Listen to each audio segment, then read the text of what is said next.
Sir, good morning, and I think it is our duty to start with the first question following what we've just heard, and we also saw the very, very difficult video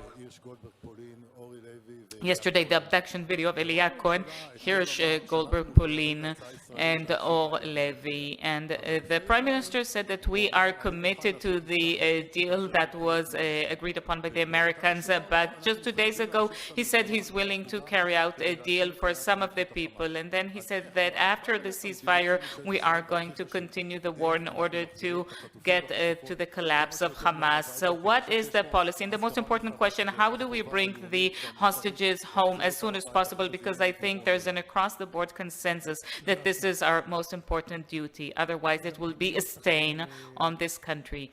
So the policy was indeed determined by the War Cabinet and also by the government and the regular cabinet, and it has set several goals for the war. In this context, in the context of Gaza, there are 3 goals, and they're not prioritized. There's no hierarchy between them. Obviously, there is an urgency and a priority to bringing back the hostages. But it's not that one goal is more important or holier than the others. All 3 are important. The hostage issue, of course, has priority because everybody understands the meaning, what it means if they'll stay in Gaza, and the goals are bringing back the hostages alive, the hostages who are still alive, and bringing back the bodies of the bodies that are held there, to reinstate security for the people living along the Gaza border, so that Gaza no longer poses a threat, not on the Gaza border region and not on the entire country. And the operational means to achieve all that, as decided by the police, is completely eradicating military and political capabilities of Hamas. There's an outline, right? You just mentioned what the Prime Minister talked about in the Knesset yesterday. It's an Israeli outline. It wasn't just accepted by President Biden. The UN Security Council accepted this outline. It was determined by Antony Blinken, Secretary of State of the U.S., as a very generous offer, a very generous Israeli offer. Sorry, if we can hold this conversation, I'll be very happy to. If not, we can say, we can stop. Let's let him answer, please. It's impossible. If you don't want to hear me, that's fine. It's up to you. Of course, I'll respect any decision you make. But let's please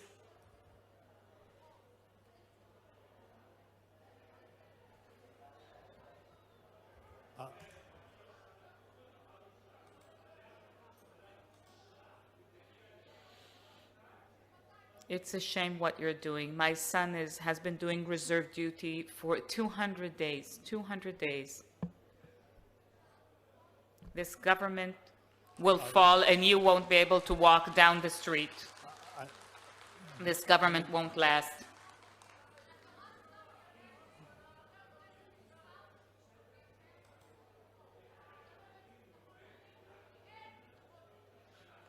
You are not a national security advisor because there is no national security, so you cannot advise to something that does not exist. Ladies and gentlemen, let's please let Tzachi answer. Give me one good reason why I should let him speak. Give me one good reason why I should let him speak.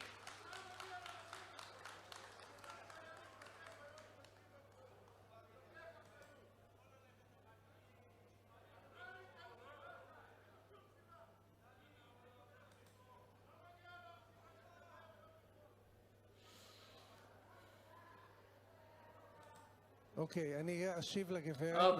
I'll answer the woman for the very simple reason that I completely identify with you. I have 3 sons who are serving in this war for over 200 days, and they're in Gaza fighting And also, there is one combat soldier in a combat unit that's engaged in combat in Gaza right now, and that's why I don't think that that's why I think I owe it to you to answer. And I'd like to answer, I'd like to say that the State of Israel, and it has nothing to do with the government or the Prime Minister, the State of Israel today is now in one of its most demanding and difficult and challenging hours, and one can argue on how we've reach the situation. We can argue on whose fault it is, and probably an answer or answers will be replied to that. And I am National Security Advisor because I've been appointed by the government of Israel, and you're in charge of national security, and this is the national security you have, and I'm engaged in this topic of national security from morning to night with some of the best people in the State of Israel, the Chief of General Staff, the Director of the ISA, the Director of the Mossad, and tens of thousands of people who work in Israel's security establishment, and they are busy day in, day out to achieve the goals, the three goals I've just mentioned. People are dying in this war. Hundreds of people are dying so that the hostages come back home. 135 hostages and bodies of those who have been abducted have returned home. And it is now 120 are left. It is our duty to bring all 120 who are still there.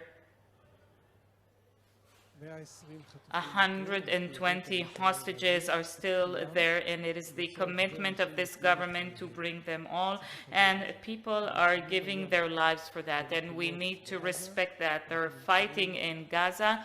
As we're speaking, we meet with these people, the commanders of the divisions. We see these people, we see them in Gaza as well, and I'd like to tell you, it's amazing, it's astounding to see their courage and their preparedness to bring the hostages. Let's leave the arguments to the days after. Let's leave the arguments to the days after. But now, right now, we're committed. We're working hard. We're fighting in order to bring them as soon as possible and to make sure that there aren't any other such massacres like the one of October 7th.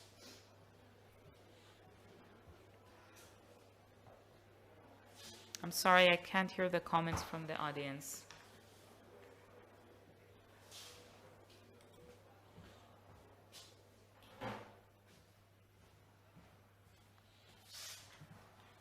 There will be no security if you continue with this legislation with the ultra-Orthodox. There will be no security because there will be no soldiers. No one will be willing to fight.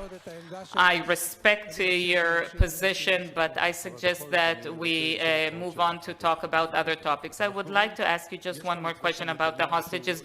We have Netanyahu's outline. He's declared that that's the outline, but it's not working. What can we do? Maybe we do need to change something, because we cannot carry on another week, another month, another 2 months. We just don't have the time. What is being done in order to bring them back? I truly agree that time works against the hostages. This is why I said the urgency and the priority is something that decision makers are taking into account. I am more optimistic than what is expressed by your question. I think that the tremendous international pressure on Hamas today, there is a chance that it will do something.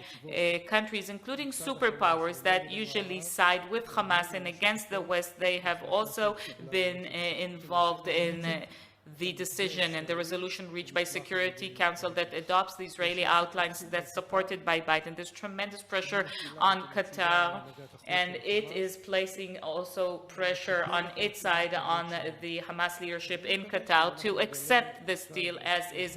And I hope that if we continue with this, with the whole world. And I've just returned a few days ago from Washington, and we had a very intimate conversation, very much focused on the issue of hostages with the White House, with Jack Sullivan, National Security Advisor, with Mr. Blinken. I was there with Minister Dermer, and it is our impression that the U.S.'s commitment to the deal is 100%. And you've heard President Biden himself in a speech where he actually called upon Hamas to accept the deal. We need to stand with them united around this deal, because it will start the overall process of bringing back the hostages. But this leads me to the next question. What is the governmental alternative? Because I guess Sinwar doesn't read the Security Council resolution, and we definitely all the IDF activities in the past 8 months have been very impressive. But how do we create a certain regime or governmental alternative that will exert this massive pressure on Sinwar, that perhaps, hopefully, will lead him to change his conduct? Because otherwise he's saying, I can carry on. I mean, international pressure on Israel continues, the dispute between Netanyahu and Biden, and I have Iran and Hezbollah. So how do we create this governmental alternative under the name code PA, Palestinian Authority, in one way or another?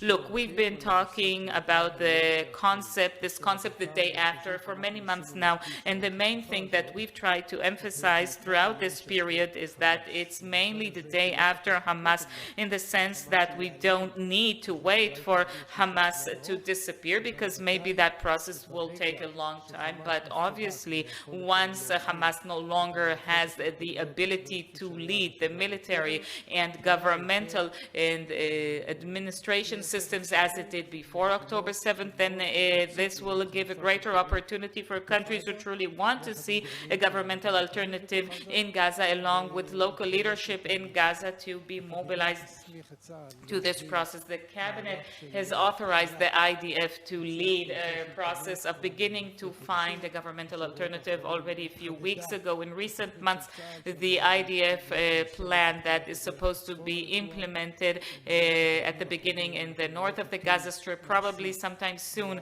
we will see a practical manifestation of this plan. We believe in it, and indeed it will exert tremendous pressure on Hamas, because as we've heard, as somebody said justly so, that you cannot completely get the Hamas to disappear, because it's an idea, a concept. So you need a competing, an alternative concept, and that would be a local leadership willing to live side by side with Israel and not to devote its life to killing Israelis. And this is what needs to happen. The Americans and the Arab countries, do they accept this? Because otherwise, without them, if Israel tries to establish something on its own, it won't really work. We need international collaboration. We need cooperation with Arab countries, of course, money from the Gulf countries, the cooperation with the Egyptians and the Jordanians. That's what's important here. Are they with us? Are they on board on this process that we wish to set in motion? They're supposed to lead it, because any proposal, any suggestion which is an Israeli proposal won't happen, because anybody who would cooperate it would lose their legitimacy in the Palestinian society, the ideas. And these are our discussions with the Americans. That was what we discussed this week, and this is the conversation that the Minister of Defense is engaged in right now. But what we're talking about is a leadership that won't only be bottom-up, but also top-down, a group, a cluster of moderate Arab countries, the countries that are members to peace accords, along with the U.S., along with the UN, along with the EU. All of them will have to take responsibility, and it's not just about money. We're talking about leading this process, this measure, which will serve as an alternative to Hamas. I don't know of any Arab countries from the countries that have peace accords with Israel who want Hamas to prevail. And also, of course, most countries in the world would like to see a moderate, pragmatic, realistic alternative to Hamas in the Gaza Strip. And this is why Israel should be the one that perhaps allows for the conditions in the sense of cleansing the area from any significant Hamas operatives, but those who will lead it, those who need to manage this in practice as leaders leadership, local Palestinian leadership with the backing of Arab countries and the international community. Two last questions because we're running out of time. First of all, regarding Lebanon and Iran. Lebanon, how do we get ourselves out of this situation? About 70,000 Israelis have been uprooted for their homes, and there is no projection on when they can come back. And allegedly, there are three options. One is that we'll continue the situation as is. I don't think that Israel can afford to continue in this situation. Number two, some kind of an arrangement, but we know that Nasrallah has created the linkage between the two areas, the south and the north, and until nothing is reached in the south, they'll continue in the north. And number three is to create a new horizon. How do we create a new kind of security for the Israelis living in the north? Look, there's absolute consensus in Israeli society about this issue. One of the only issues that's undisputed, and that is in order for the residents of the north of Israel to return to their homes, we need a new reality, a completely different reality than the reality of October 7th in the area of the Israel-Lebanon border. And the efforts are led by the American administration through their the special envoy to the U.S. President, Mr. Amos Hochstein, who is in very close contact with us. He's also in very close contact with government officials in Lebanon. He was in Israel as well last week and met with the Prime Minister, and then he returned to Washington. He will return to the region, and he's optimistic. He believes that once we finish the intense operation in Rafah, when we finish the intensive part of the operation in Rafah, and we'll move on to the third stage, which is deepening our achievement, he believes that once that ends, then this will give the Hezbollah the option to get off their high horse and come to an agreement. And we believe in an arrangement in the north. Some are more skeptical than we are, but we believe in that. The Americans believe in that. We're going to devote many weeks to this attempt to reach an arrangement. If we won't reach an arrangement through diplomatic means, and then everybody understands that we'll need to achieve it in different means. But for now, we are focusing on the diplomatic arena. Unfortunately, our time is up. Of course, we could have talked about so many other topics, Iran, Saudi Arabia, our relationship with the Americans, but our time is up, unfortunately. And I think that the hope of everybody here is for the government to do everything in its power in order to bring back the hostages as soon as possible. That is the mission, and that is our moral and national duty. Thank you. Thank you very much. Thank you.